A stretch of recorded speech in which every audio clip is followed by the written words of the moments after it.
And when you're pushing the envelope, you're finding that new thing. And it's not always going to work. People aren't always going to like it, but what people will find, the little things that they like, you use those little things and you create a bigger picture with that. I've heard once that great art, half the people hate it, half the people love it. The last thing you want to do is make something that everyone has no reaction to. See, that's the thing, is if they have no reaction, that's a bad sign.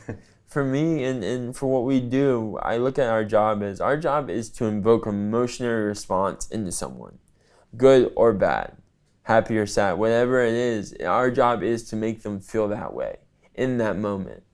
And this was the thing with Breaking Bad, is in the beginning a lot of people hated the show, but those same people came around a couple years later, around 4 or 5 years later, to love the show. And a lot of that gets into the mindset of where people are in their life and in their world, of how they are, from friends and family to the financial responsibilities to stress. And that affects their TV viewing of what they want to watch, if it's happy or if it's sad or if it's suspenseful. And I think that all changes, and that goes with the times of what we have. So, why do you think it took so many people like a few seasons to get their head around Breaking Bad? Well, we came out in essentially a very dark time for the world. We came out where everyone was losing their jobs, the bubble popped. Like we were one of the very few shows that survived the writer's strike. And the show was very dark in a sense, and was actually, they toned down the show for the network, because people were complaining that it was too hard, that it was something that they didn't want to see. Because at the time, people were in the same position as Brian's character, Heisenberg, or Walter White.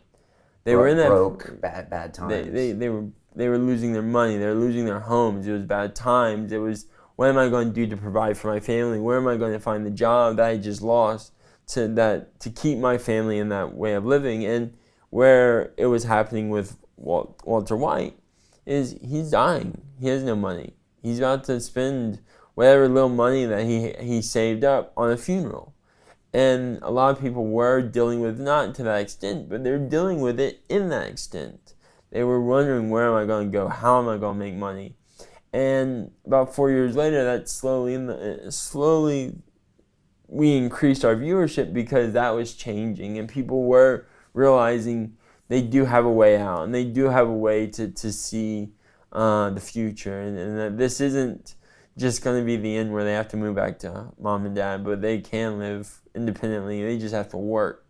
And Brian's character, Walt, did work, just in a different path. And I think over time people evolved and were more willing to be lenient towards the show and the content of the show, because the content itself was really hard, you know.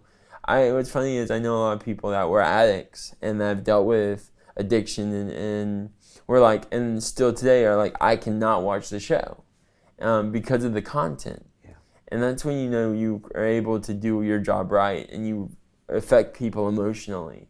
Right, because you very correctly portrayed, you know, methamphetamine addiction in a few episodes, and I'm sure that really hits home, because a lot of time there's the Hollywood version of what a drug user looks like, which is sometimes comical and very stereotypical, but in Breaking Bad, you went pretty deep. To watch the rest of this fascinating interview, click on the link below and go to LondonReelAcademy.com. There you can sign in with your social media, log in and watch the rest of the episode for free, along with all of our episodes on London Reel, my webinars, and all of our premium content, all located over at LondonReelAcademy.com. So click on the link below, you'll be directed there, and you can watch the rest of this fascinating interview, and I'll see you there.